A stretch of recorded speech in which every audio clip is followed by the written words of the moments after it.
The Tales of Uncle Remus, The Adventures of Brer Rabbit, as told by Julius Lester, illustrated by Jerry Pigney.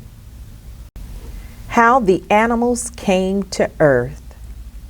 Most folks don't know it, but the animals didn't always live on Earth. Way back before, in the beginning, and once upon a time, they lived next door to the moon. They'd probably still be there if Brer Rabbit and Sister Moon hadn't started squabbling with one another like they were married. The way it come about was like this. The animals liked to sit out in their yards every evening and look at Sister Moon. They thought she was just about the prettiest thing they had ever seen, and Sister Moon never argued with them. Well, the animals started noticing that she was losing weight. To tell the truth, she was looking downright puny, like she had gone on a cottage cheese diet. Brer Rabbit decided to climb over the fence to find out what was going on. "What's the matter, Sister Moon? I don't mean to hurt your feelings or nothing like that, but you look po as Job's turkey."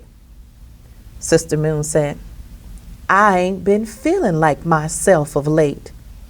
Is there anything I can do to help you?" "Thank you, Brer Rabbit, but I don't believe you the man to do what I need doing." Brer Rabbit was insulted. "I'm more man than Brer's son, who you chase all over the sky every month and can't catch up to." Sister Moon smiled tightly. "All right, Brer Rabbit, I'll try you out. I need to get word to Mr. Man that I ain't feeling like myself. I believe I done caught cold from being out in the night air so much. If I don't put my light out and take a little vacation, I'm going to be in a bad way. I don't want Mr. Man to look up and see my light out one night and get scared." "I'll take the word to him. I've been wanting to see what a something called Mr. Man look like anyway." "Tell Mr. Man I said I'm getting weak for to be more strong. I'm going in the shade for to get more light." Brer Rabbit said it over a couple of times and off he went. He took a running start and jumped a long jump.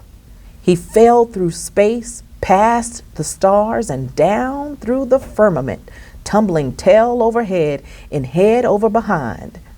This was no place for a rabbit. He was so scared his eyes got big and wide and almost popped out of his head, and they've been that way ever since. This was the last time his mouth was going to get him into something his feet couldn't do. He landed on Earth and waited a few minutes to make sure he had all his parts and they were in working order. Then he looked around.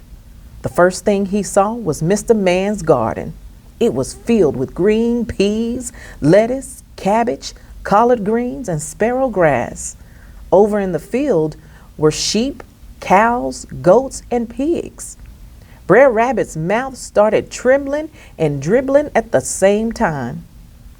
He went up to Mr. Man's house, knocked on the door, and said, "I got a message for you from Sister Moon." "What is it?" Brer Rabbit thought for a minute. "She say I'm getting weak. I got no strength. I'm going to where the shadows stay."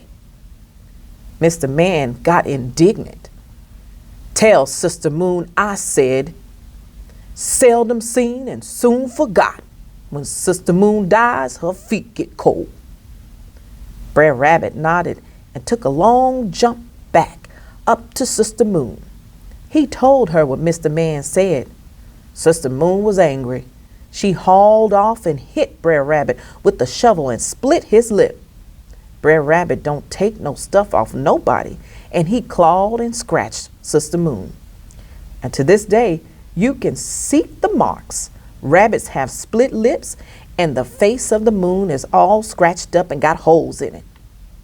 Brer Rabbit went and told the animals about all the vegetables and sheep and goats and fat pigs he'd seen on Mr. Man's place. They decided right then that Sister Moon was on her own from now on.